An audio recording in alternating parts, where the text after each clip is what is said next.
Dans ce qui suit, on va se donner une expression pour calculer la vitesse de propagation d'une onde sur une corde.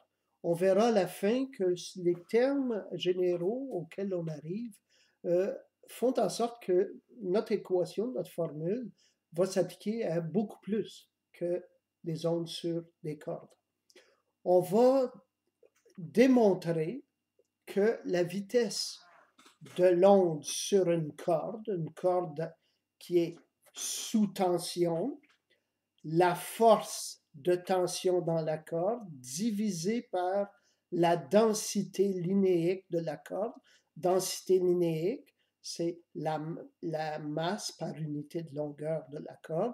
Eh bien, si on prend la racine carrée de ces deux termes-là, c'est ce qui va nous donner la vitesse de propagation de l'onde. Un peu plus tard, quand on parlera des instruments de musique, on verra de quelle manière on peut tirer de cette formule-ci le fait que le guitariste est un grand physicien quand il ajuste sa guitare en réglant la tension de sa corde ou bien en changeant de corde pour en mettre une plus massive ou moins massive. Alors, on va regarder d'où vient cette équation-ci à partir de ce schéma-ci. Dans ce schéma, on regarde un point quelconque. Ici, on a un zoom sur ce point-là. Il y a une partie de la corde, donc on prendra non pas la masse de la corde au complet, mais la masse d'une toute petite section de la corde, qui est soumise à une force de tension ici, qui a une composante vers le bas, une composante vers le haut, vers la droite, vers la gauche. On va revenir épisodiquement à cette diapo, mais pour le moment, gardez en tête les choses suivantes. La force a une composante horizontale vers la droite et une vers la gauche. Ces deux composantes-là vont s'annuler. Pourquoi? Parce qu'on dit que la déformation se transporte sans transport de matière. Donc, la déformation se propage sans transport de matière. Il faut donc pour cela que les forces horizontales s'annulent. Il restera seulement que les composantes en Y de la force, qui a une composante selon l'angle θ, et ici θ plus dθ. Alors, je vais aller regarder cette démonstration. Bon, comme dans tous les cas, la force est égale à ma selon la deuxième loi de Newton. On a dit que les composantes horizontales s'annulent. Il reste donc la force en Y plus la force prime en Y.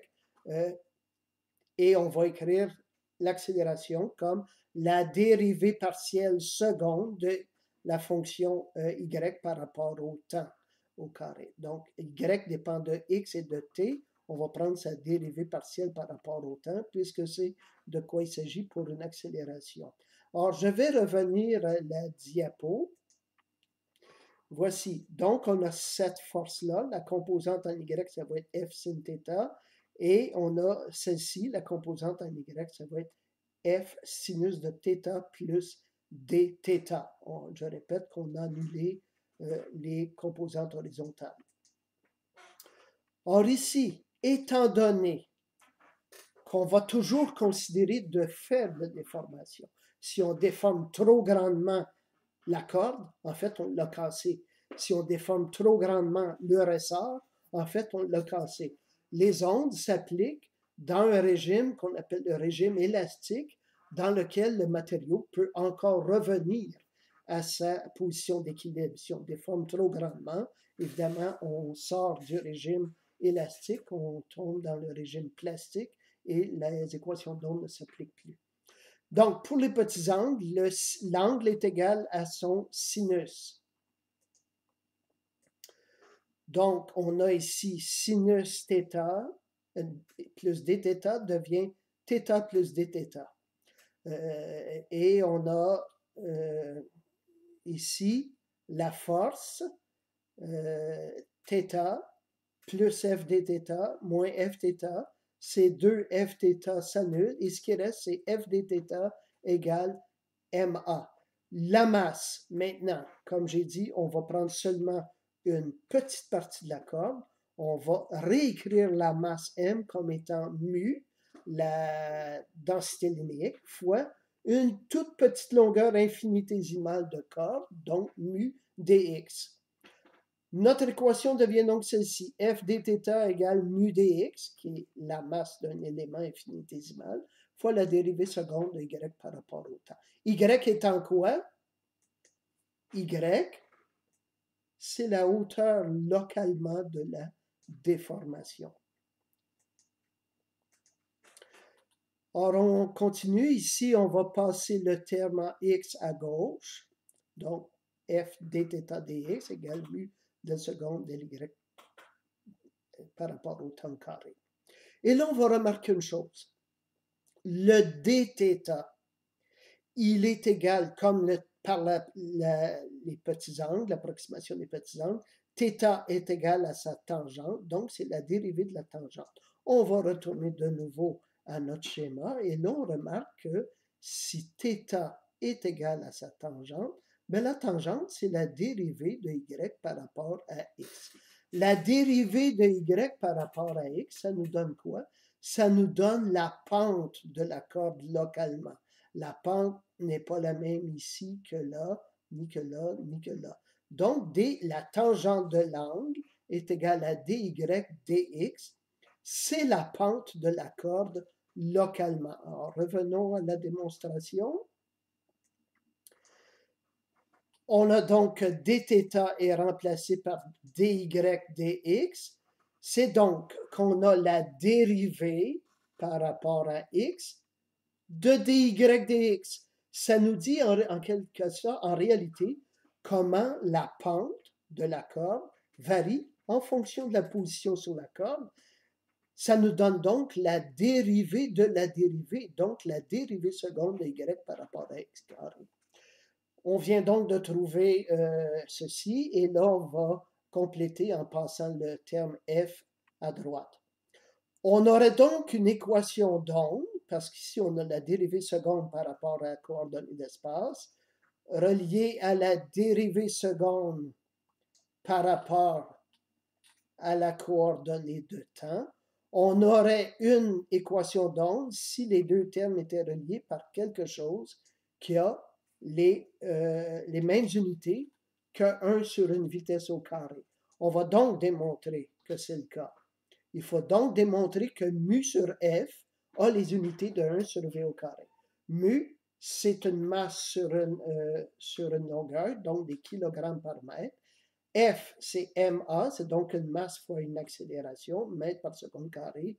Les kilogrammes s'annulent.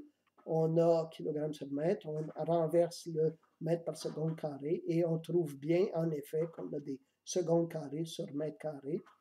Mu sur f a bien les unités de 1 sur une vitesse carrée et nous sommes bel et bien en présence d'une équation d'onde. Revenant ici à cette formule, on montre, on ne démontrera pas ici, mais elle est d'application extrêmement générale. Dans une corde, c'est ce qu'on vient de démontrer, mais si c'est un système de masse-ressort, ça serait la constante de rappel divisée par les masses, et ça a donc quelque chose à voir avec une force divisée par une inertie. Dans les matériaux, par exemple, une tige d'acier ou une tige d'aluminium, pour l'onde longitudinale, dont j'ai dit que c'est l'onde de piston, supposons qu'on lance une onde dans une tige, l'onde de piston, ça va nous donner la variation de la distance entre les plans d'atomes. En ingénierie, en physique, en résistance des matériaux, on sait bien que cette onde-là, sa vitesse est donnée par ce qu'on appelle l'élasticité de Young. Et c'est vraiment une force de rappel, la force de rappel des plans d'atomes les uns par rapport aux autres, divisée par la densité volumique. Donc, c'est relié à de l'inertie. L'onde transversale, c'est-à-dire on lance une vibration, une onde dans une tige, ben, ça serait l'onde transversale ou de cisaillement, ce serait les plans d'atomes qui glissent les uns sur les autres, et on montre en résistance des matériaux que c'est là encore ce qu'on appelle la rigidité, c'est la racine carrée de quelque chose qui a un rapport avec une force de rappel causée par les forces électriques divisées par l'inertie. De même pour le liquide, de même pour un gaz, c'est toujours une notion de force divisée par l'inertie. Là où il y a quelque chose d'absolument différent, c'est pour la lumière. La vitesse de la lumière est donnée par la vitesse de la lumière dans un matériau, c'est la vitesse de la lumière C dans le vide, divisée par la racine carrée de ces constantes-ci. Or, ces constantes-là, qui sont la permittivité électrique du vide et la perméabilité magnétique du vide, sont elles aussi d'une certaine manière reliées à de l'inertie parce qu'elles nous donnent les facteurs de résistance du matériau au passage des champs électromagnétiques. Pour compléter cette section, je vais aller regarder un tout petit exercice avec vous, qui est l'exercice 10 dans le chapitre. Bon, on nous parle d'un filet de tennis dont le câble a un diamètre de 4,50 mm. Il supporte une tension de 1,50 kN, la masse linéique, et on nous dit que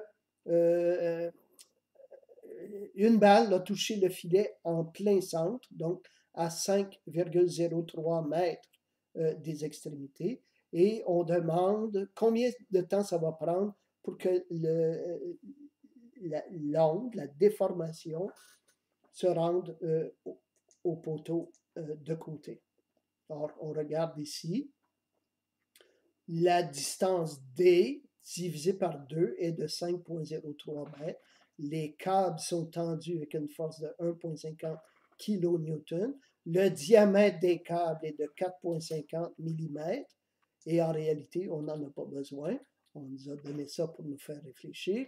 Et on nous demande de calculer le temps. Alors, c'est pas parce qu'on vient de voir la raison pour laquelle je veux faire cet exercice avec vous, c'est pour vous rappeler que c'est pas parce qu'on vient de voir une grande formule V est égal à la racine carrée de F sur mu que on doit se tromper sur la cinématique. La cinématique nous dit qu'une distance est parcourue pendant un certain temps quand on exerce une certaine vitesse. Donc, pour répondre à la question, T égale à D sur V, où D est égal à 5,03 mètres. V, lui, on le calcule au moyen de notre formule, 1,5 kN divisé par 126 grammes par mètre. On va respecter les unités. S'il est question de Newton ici, il faut donc être en kilogrammes mètres par seconde. On va convertir la densité linéique en kilogrammes par mètre et on arrive à la bonne réponse, 46 millisecondes. Alors, on vient donc de trouver la vitesse d'une onde dans une corde, mais je le répète, cette approche-là peut être généralisée à peu près tous les matériaux en faisant les adaptations correspondantes de c'est quoi la force, c'est quoi la densité. À la prochaine capsule, on va aller aborder les ondes sinusoïdales progressives.